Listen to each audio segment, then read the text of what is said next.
In the modern church, Christians often don't talk about fearing God, and perhaps the reason is that the concept is so misunderstood.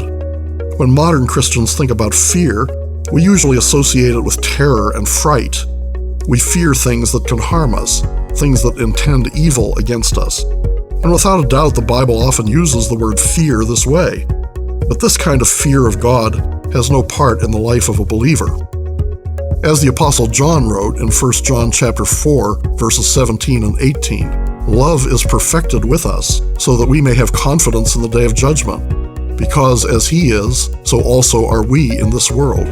There is no fear in love, but perfect love casts out fear, because fear involves punishment, and the one who fears is not perfected in love.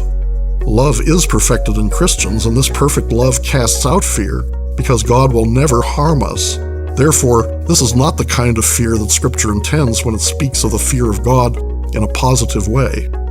The kind of fear we have in mind is described by Moses in Deuteronomy chapter 10, verses 12 and 13. Listen to what he wrote there.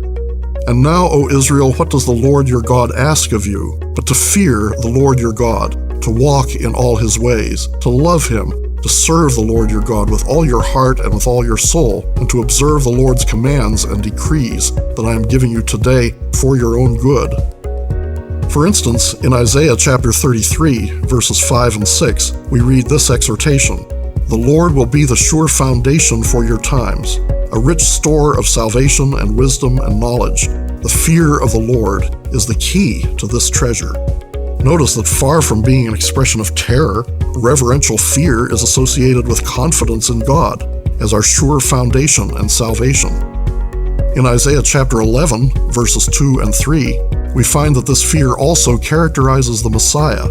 Listen to the prophet's words. "The Spirit of the Lord will rest on him, the Spirit of wisdom and of understanding, the Spirit of counsel and of power, the Spirit of knowledge and of the fear of the Lord, and he will delight in the fear of the Lord."